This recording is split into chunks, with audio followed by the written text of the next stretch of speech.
This is 6.1 continued.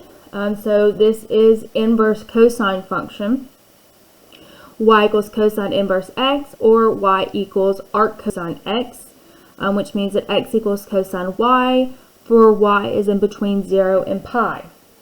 So similar to the sectioning we did, the domain restriction we did for sine, we also have to do for cosine. Okay, so for cosine, for it to be a one-to-one function, we have to start at 0 and then end at pi. Okay, so we're only looking at this piece right here, which is 1-to-1. It will pass a horizontal line test. So cosine is restricted from 0 to pi. We can think of y equals cosine inverse x or y equals arc cosine x as y is the number or angle in the interval 0 to pi whose cosine is x. Okay, the domain of y equals cosine inverse x is -1 to 1. Okay, because the range of cosine is -1 to 1. And then the range of our inverse function cosine is 0 to pi. Okay, and that comes from restricting the domain of our cosine function from 0 to pi. So we want to find the value of each real number y if it exists. Okay, so for our y, we are between 0 and pi. So if we were to look on a graph for 0 and pi, okay, so 0, pi over 2, pi. Okay, so this means that our inverse function is going to exist on quadrant 1 and quadrant 2. Okay, so if the argument that you're looking at is positive, we'll be looking in quadrant 1. If it is negative, then we'll be looking in quadrant 2. So for A, we have y equals arc cosine of 0.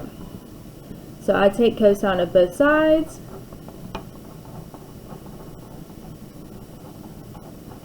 Which leaves me with cosine y equals 0. Okay? So for cosine y to equal 0, that means that we are looking at the quadrantal angle. Okay? So that's right here. So this is pi over 2. So here x equals 0, y equals 1, and r equals 1. Okay, so cosine is x over r, so that gives me 0, which is what I'm looking for. So that means that y has to equal pi over 2.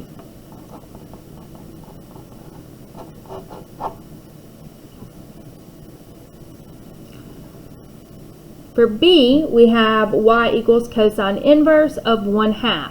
Okay, 1/2 is positive. So that means that we are going to be in quadrant 1.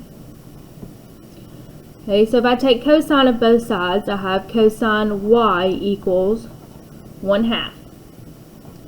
Okay, so remember that we are in quadrant 1. Okay, so cosine is x over r, so this is going to give me 1 and 2 here. And then we know this side is square root of 3 from our 30, 60, 90 triangles. Okay, so that means that this angle right here is 60 degrees. Okay, we're going to have to change that to radians, which is pi over 3, because the interval that we were given for our y value was in radians. So y equals pi over 3.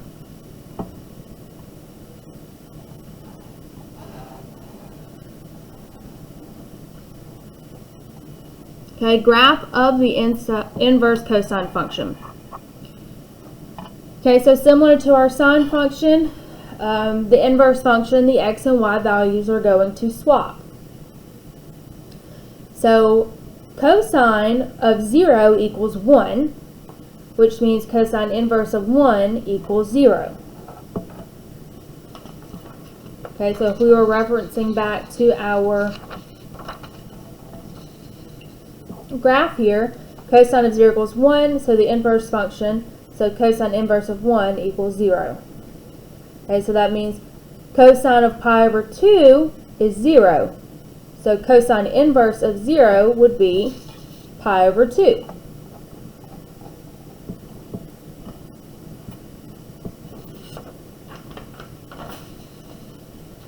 Okay. Cosine inverse of -1 is going to give me pi. Cosine inverse of negative square root of 2 over 2 is going to give me 3 pi over 4. And then cosine inverse of square root of 2 over 2 gives me pi over 4.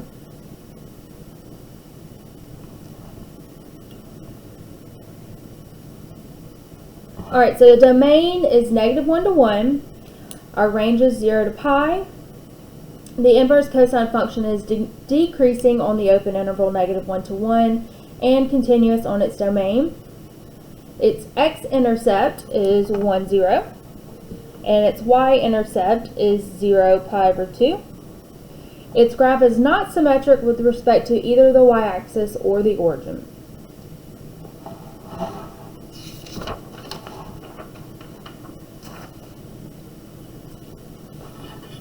Okay. Inverse tangent function. So y equals tan inverse of x, or y equals arctan x, means that x equals tangent y for y in between -pi over 2 and pi over 2.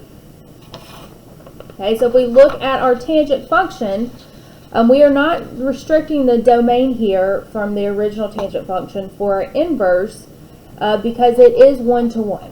Okay, our asymptotes will still lie at -pi over 2 and pi over 2. And the values in here of x and y will swap.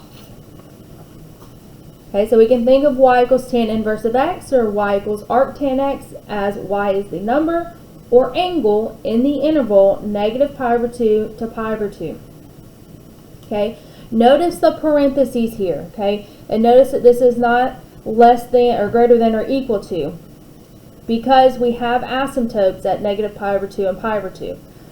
So like we had cosine before, it had an equal sign in brackets. So for tangent, it is not equal to, and it uses parentheses.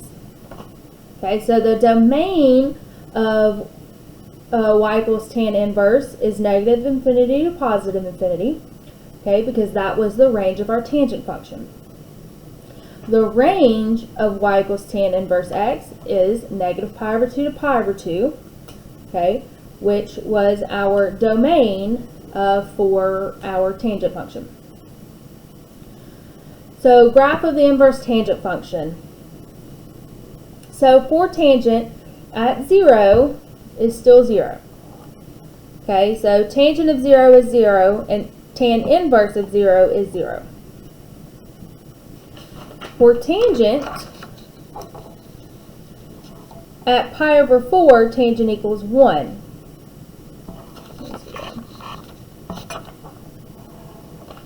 Okay, so at pi over 4, tangent equals 1. So that means that tangent inverse of 1 equals pi over 4.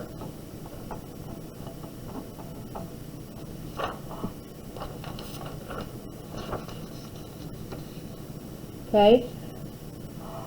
Tangent of -pi over 4 equals -1. So that means that tan inverse of -1 equals -pi over 4.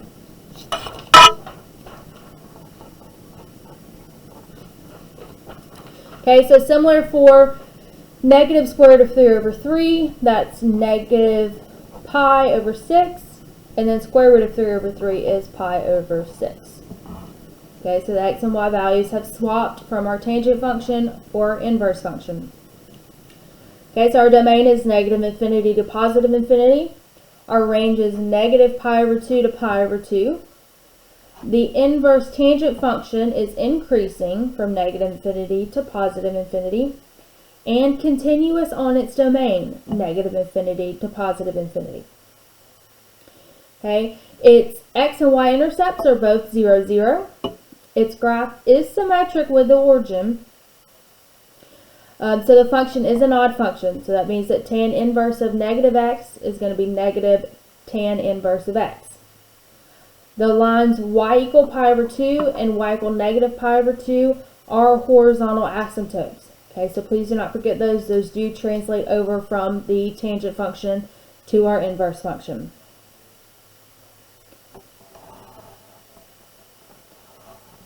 Okay, other inverse circular functions. So we have y equals cotangent inverse. That is defined from y equals 0 to pi. We have secant inverse, which is defined from y equals 0 to pi, but y does not equal pi over 2. Okay, so we have an asymptote here of y equals pi over 2. And then for cosecant inverse, it is defined from negative pi over 2 to pi over 2, but y cannot equal 0.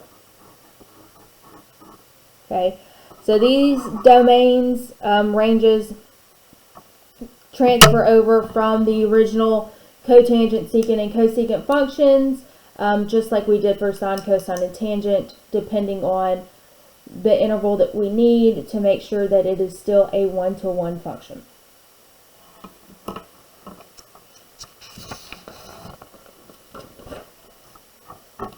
Okay, so a summary here of our inverse circular functions. I went ahead and typed it up instead of you having to fill it out. Okay, so quadrants also. Alright, so our inverse sine function, domain is negative 1 to 1. Its interval is negative pi over 2 to pi over 2. Okay, again, the quadrants that it exists is quadrant 1 and quadrant 4. Y equals cosine inverse x is from negative 1 to 1. Okay, its range is from 0 to pi, and that is in quadrants 1 and 2. Tangents, domain is negative infinity to positive infinity, but its interval is negative pi over 2 to pi over 2. Notice the parentheses, okay, that's where your asymptotes are. It exists in quadrant 1 and quadrant 4. Cotangent inverse, domain is negative infinity to positive infinity. Its range is 0 to pi. Again, notice the parentheses. That's where you will have asymptotes, and it exists in the quadrants 1 and 2. For secant and cosecant, okay, so the domain, negative infinity up to negative 1, and then 1 to infinity. Okay, that comes straight from the range of secant and cosecant. The ranges of the inverse function, okay, so notice that secant is from 0 to pi, just like cosine is, but excluding pi over 2. Okay, because that's where we said that y cannot equal pi over 2, and there's an asymptote. Cosecant is from negative pi over 2 to pi over 2, just like sine, but excluding y equals 0. Okay, so that's another asymptote. Secant, like cosine, because remember they're reciprocals, is also defined in quadrants 1 and 2, and then cosecant is defined in quadrants 1 and 4, as is sine. It's reciprocal.